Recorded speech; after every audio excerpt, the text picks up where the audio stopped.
Thank you for tuning in again today, whatever day that may be for you, to the Warrior Sword message. We hope that you are blessed by it. We're still very thankful to our church here in Wilcox, Arizona, that allows us to be in the office and to use the facilities here where I pastor. There are particular reasons why we have stopped mentioning that. But that has nothing to do with the church, and we are thankful for what they do for us.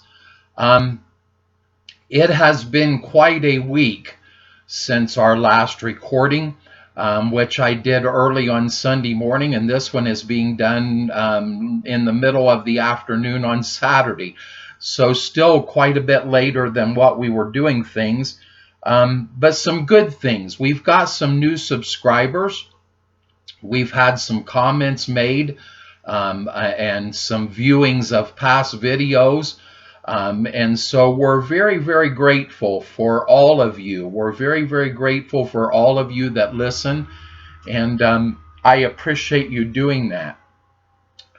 We're going to do something a little bit different. And I'm not sure, honestly, I'm just being honest with you. I'm not sure just how this is going to work out by video, but I believe that this has turned into a two-part message, and I had a number of messages picked out as possibilities, and this wasn't one of them.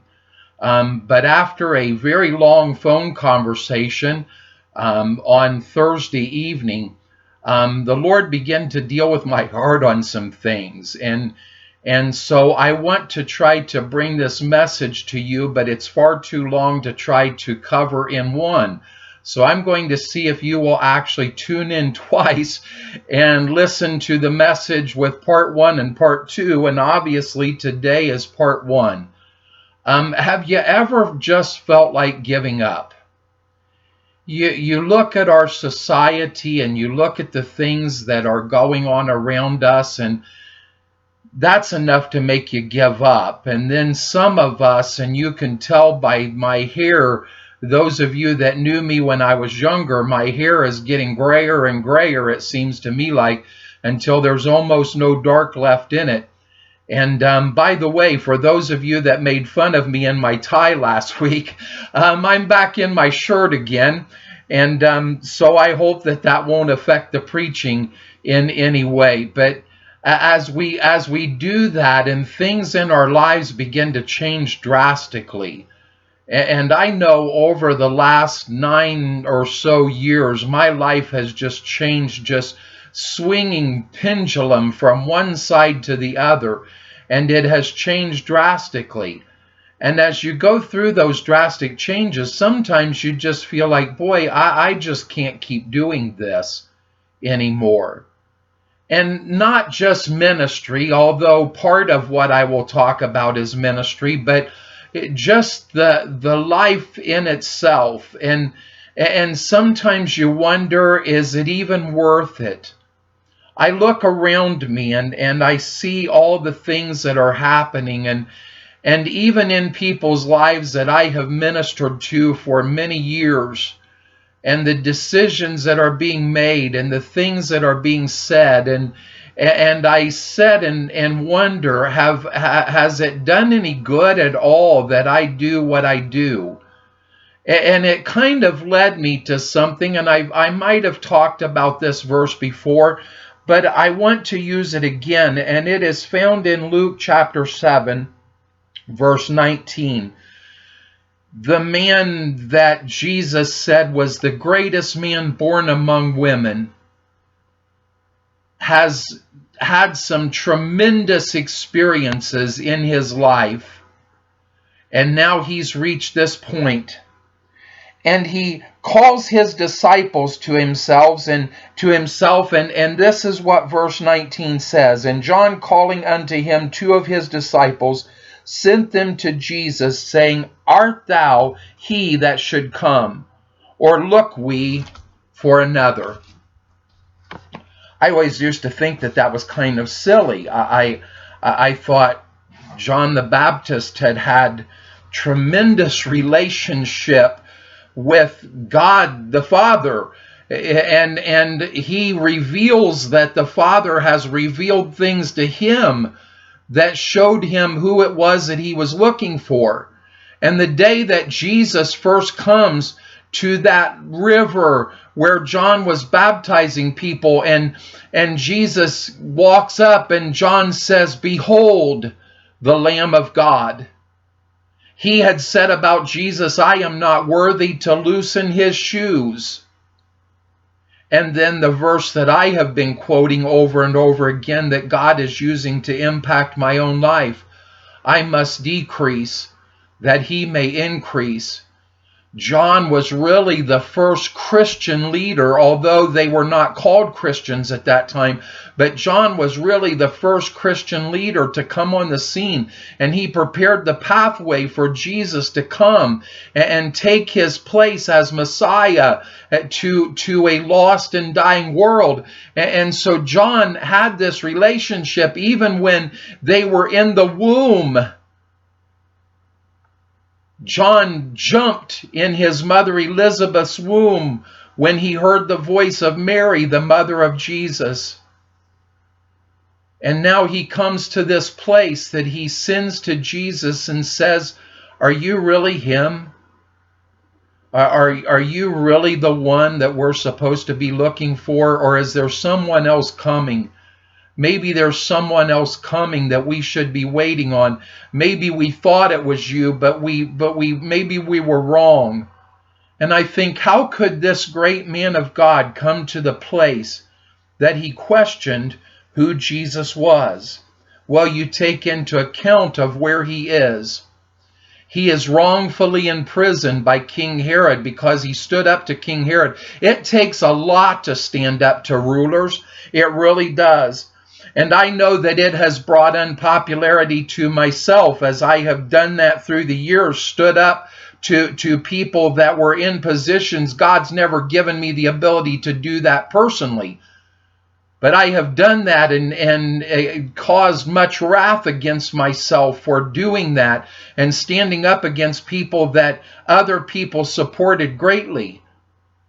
But John had done that with Herod and said, "It is not right for you to have your brother's wife," and it got him a spot in prison after all of the work that he had done and all the things that he had tried to accomplish and all the things that he had said and all the people that he had baptized and all these things that had gone on in his life. And now here he is in prison for speaking the truth. And I believe in my own spirit that he knew that he was not going to come out of that prison. Herod had not necessarily told him that. But I think in my own spirit that John recognized that his ministry was finished. And as he looked at that reality, he wanted to know, "Jesus, are you really the one? Is this what I should be counting on?" Because when life messes everything up around you, it becomes very hard to hold on to those things in your life and say, "What I'm doing is worthwhile. How is this worthwhile? I've done all these things and now here I am in prison." And I just said that to God just a couple of weeks ago. Is this it? Is this how ministry ends up? Is this after years and years of thousands and thousands of miles traveled and hundreds and maybe even thousands of messages preached and hundreds of songs sung and all those things? Is this where it ends up? Is this the end of all of it? And John is looking and saying, "I just don't know. I just don't know." I thought as I was reading even today in my own devotional reading, as Jesus goes into the garden, this is the Son of God. This is the creator of the universe. This is the King of Kings and the Lord of Lords. And he says to his Father, "If it's possible, let this cup pass from me." But Jesus, that's why you came. But in that moment of life, in that moment of recognition, it throws that feeling of maybe I should just give up on all of this. maybe it really doesn't mean what I thought that it meant. Now stay with me, because I know that I am stretching that a little bit, but it does make you wonder why these great men, and Jesus was even greater than a man, but why they came to that spot where they're looking to the Father and saying, is it really real? Is it really real? Why would God use me? I have asked that question a lot lately. Why would God ever use me? He knows who I am. He knows my flaws. He knows my shortcomings. He knows the struggles that I deal with and go through. He knows all of those things. And King David, and I think we've talked a lot in the past few days, a couple of my minister friends here in Arizona, we've talked a lot about King David. And King David came to that place where he said, who is man that you would take notice of him? Why would you do that? I'm amazed, as I have watched even through this week, as God has done some really tremendous things. And I think, why in the world are you using me in this? Why would I say that? Because I'm guilty. I'm a sinner saved by grace. And I recognize that in my life, that I am. I came to the realization that coming up in September, and as I'm recording this, this is the first day of August. Coming up in September, on the 13th of September, I will honor my 40th year anniversary of being saved. 40 years of being saved, and almost all of that, because almost immediately, it wasn't the pastorate or anything like that, but almost immediately from the time of getting saved, I began to go into ministry, and we started the Christ Patrol Ministries, and doing work out in the streets, and trying to do everything that we could from that moment. And so almost 40 years of some type of ministry that has been going on. And I think, have I done anything that makes any difference at all? Have I done anything that has changed anybody's life? My hero, David Wilkerson, and I have made that clear about that,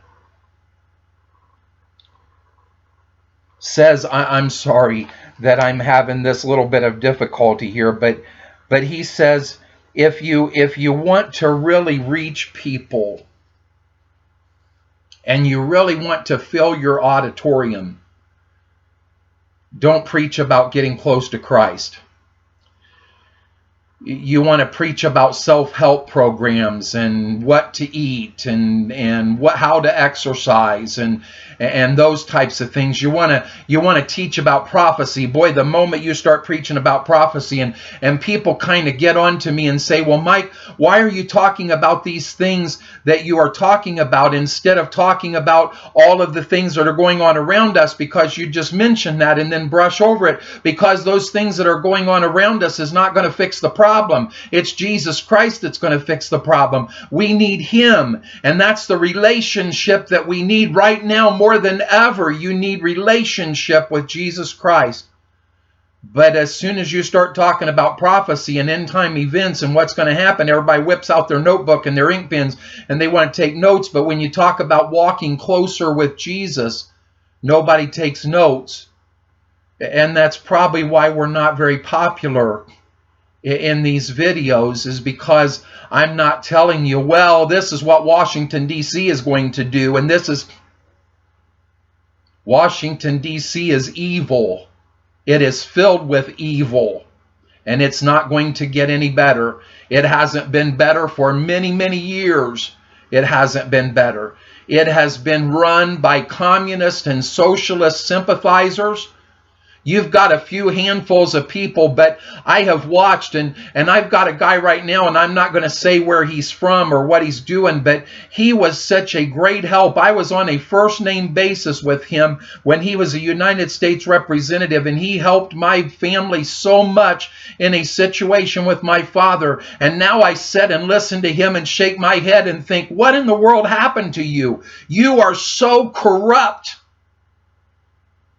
And the reason that that happens is as soon as you get into positions of power, you begin to get wrapped up in yourself. And that's what people want to hear about. They don't want to hear about relationship with Jesus Christ, but relationship with Jesus Christ is what's going to keep you moving forward in your walk.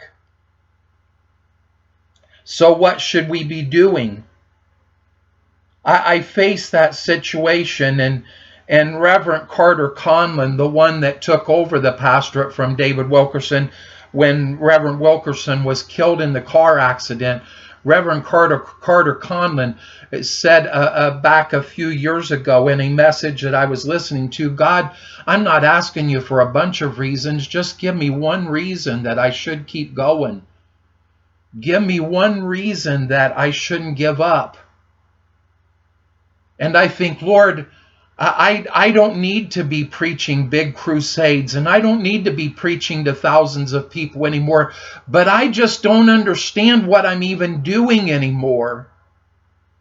And so what is it that, give me a reason not to just throw up my hands and say, I don't want to do this anymore. It isn't that God doesn't accomplish things, because God's word will never return void to him. He will always accomplish what he wants to accomplish, and he does that. But sometimes it just feels so empty and so lonely. Should I tell you that? Maybe I shouldn't. I've been revealing things to my own church. Last week in our message on Sunday morning, I actually laughed and said, maybe I'm sharing more with you about being in the ministry than what I should be sharing with you. But folks, ministry has changed a ton since I first got into it. When I first got into it, you used to be called and told that someone was in the emergency room, or someone was in the hospital, or someone was sick, because people honored your prayers. And in recent churches, I have been told, no, don't come. And then condemned because I didn't come. And I think someone said to me a while back, you are a CEO. And I thought, I never came into ministry to be a CEO. I came into ministry to touch people's hearts, and people don't want you to touch their hearts anymore. People don't want you to preach the truth anymore. People want you to give them the candy-coated, sugar-coated, everything's going to be wonderful, and we're going to come out of this, and you're going to have riches, and you're going to have wellness, and you're going to have all these things. And I think we're at the end. I think we are heading, at least for the United States of America. I don't know when Jesus is coming back, but I think all the signs are there that America is caving in completely. And I think, what difference does it make if I write, or if I preach, or if I sing? What difference does it make? Who cares? God, just give me one reason that I shouldn't quit. In Psalms chapter 73, it's an interesting chapter. It's not a psalm of David. It's a psalm of his worship leader, Asaph. And Asaph is writing about different things that are going on. And I got this study, and I kind of wanted to look at that, because it gives you that attitude of, Lord, what is happening here? He talks about the people of God, Israel, and that's who he's speaking to. And he says, I know that you are the people of God. I have that. I've seen it, and I know that what you say is good and all of that. But for me, I'm ready to give up. I've tried to do the right things. But have you ever felt like what the Apostle Paul said? What I don't want to do, that's what I do. And what I want to do, I don't do that. And I know, yes, it goes on and it says, "O wretched man that I am, who shall deliver me?" Jesus Christ. That's why it's important for us to have relationship. But what I'm saying is just that essence of, we are human beings, and so often it seems like we fall so short. You ever felt like that you fell short? Oh, I tried to do. It is so important for me to be Christ-like. I think that all the time. And I know I've said that before. I want to be Christ-like. But it is so much easier to become self-centered and wrapped up in who we are. But Asaph is saying, I did the right things. I stayed away from the sins. I've disciplined myself daily and kept away from those things. And to what end? What kind of influence do I have on the ungodly? What kind of influence do I have on people that aren't walking with Him? And again, I go onto Facebook and I read posts from people that I have tried to minister to spiritually for many, many years. And I just shake my head at what they say and do. How have I affected the world? What have I done to make any kind of difference whatsoever? That's an honest question. If you're really looking for an honest answer, that's an honest question. What is the point? I try to do the right things, and people are out there just doing terrible things, and they have all kinds of resources available to them, and I'm basically homeless. I don't have any place to call my own, anyone to call my own. And sometimes I think the only reason that I keep on going is my 2 children. I talk about them a lot, but they are the ones that keep me motivated to do what I do. And after all of these years, you think, is it worth it? Has it meant anything? Even ones that claim to be Christians, they walk the broader pathway. They do things that I wouldn't even think of doing. And yet that doesn't seem to make any difference. In verse 3 of chapter 73, Asaph talks about the wicked enjoy things that I can't enjoy. I don't get to enjoy. I've laughed. People have accused me of things through the years of doing things, and I said that to someone the other day. Man, I wish I had that kind of exciting life. I don't have. I'm a boring person.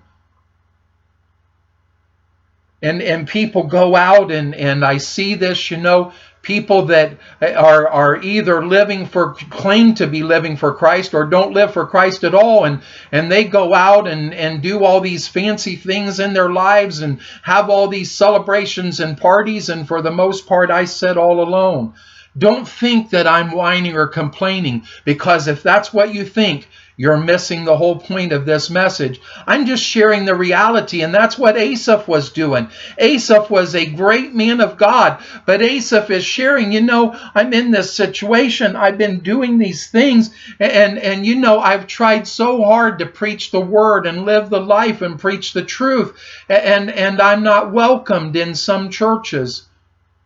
And I know I said that last week, and I don't even know why.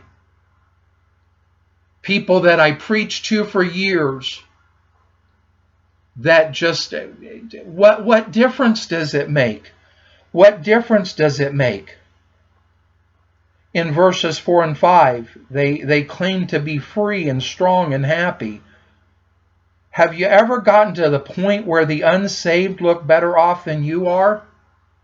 I think of some of these politicians and some of the people, the very, very, very wealthy people, and the lives that they live. They have all of these things. Have you ever done that? Am I all alone in that? I hope I'm not all alone in that, because if so, I have misheard God, and this is not the message that I am supposed to be preaching. I just had a pastor friend say to me, I don't get this. These people, these evil people, recuperate from diseases. my family dies. Why? God, give me a reason for what it is that I'm doing. Why am I trying so hard? In verse 6, Asaph says they can say hurtful things. Anything that they want to say to me, they can say it. And I have to be quiet and respond with long suffering. You want to be a witness to people, but it seems like that they can say any vile thing about you that they want to, and then God tells you don't respond. Just a while back, and almost everything that we said, listen to me, almost everything we said, back when all this virus stuff began and all the things that have gone on, almost everything we said came true. And now the big boys are saying it. And suddenly everybody's posting their memes on Facebook. They weren't posting my memes on Facebook. I was getting slammed and all kinds of things, even called the devil by one lady. They can say anything that they want to, and so badly, I want to get on the computer and just start typing and saying what I want to say, and God says, be quiet. Don't respond a word. Now, there are times that we do respond. And there are times that we need to speak out, and I've dealt with that in previous messages. But what I'm saying in this is that we reach the point where God says to us, okay, it's doing you no good to speak, and that's where Jesus was. Why didn't Jesus say a word to King Herod? Because King Herod had already known, and he had determined in his mind, and it was just a waste of time. And so Jesus wasn't going to waste his time on him. They can say whatever they want to about you. And I've had just horrible rumors spread about me through the years. Just horrible rumors that there wasn't a single ounce of truth in them. And I had to accept that. I understand what Asaph is saying. Their eyes stick out with fatness. They are corrupt and they speak horrible things. And they set their mouths against the heavens.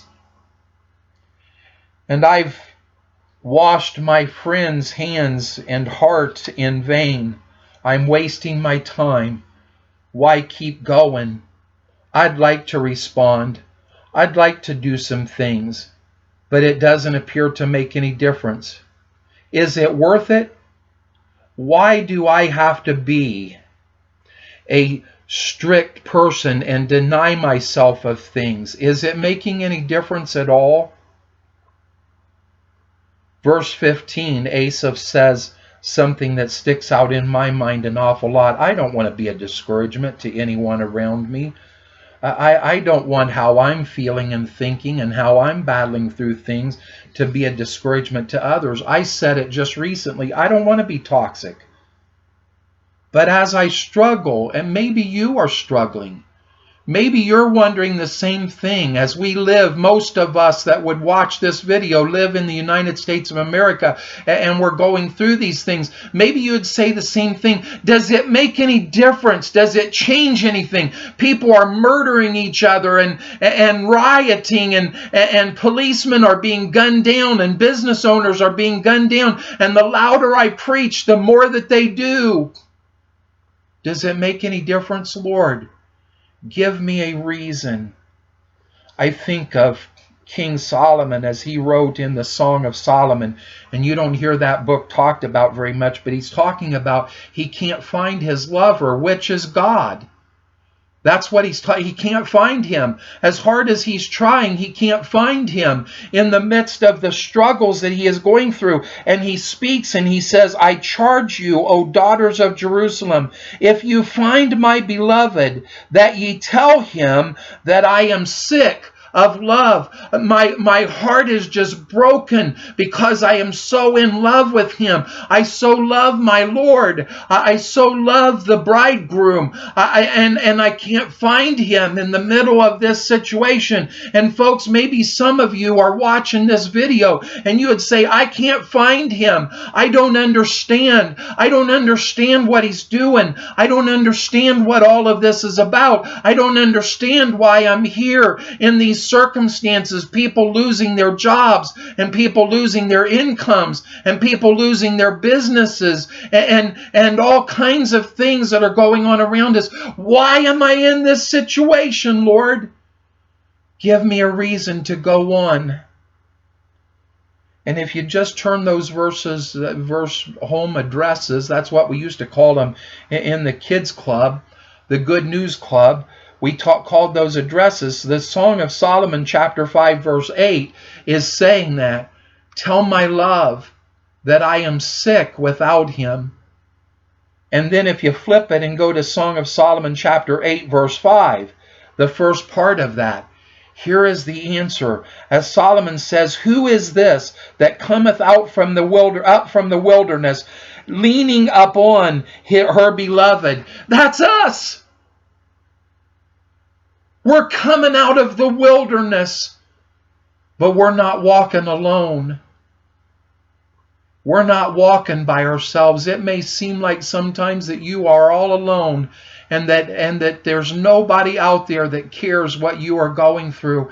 But if you're in Jesus Christ, you aren't walking alone. When you come out of that wilderness, out of that darkness, out of that despair, out of everything that is going on, out of all those times when you feel like that you're just wasting your time and you haven't accomplished anything, when you're walking out of that wilderness, you come walking out of that wilderness leaning on your beloved, the Lord Jesus Christ, for he walks with you. That's the reason that we shouldn't give up. That's the reason that we shouldn't back down. We're going to deal with part 2 of this message next week. I hope that you will tune in. I hope that you have been blessed by tuning in today. I hope that you realize that this is not a message of discouragement, although we dealt with discouraging things, and that's what Asaph dealt with, and that's what John the Baptist dealt with. Why? I've done all these. Why?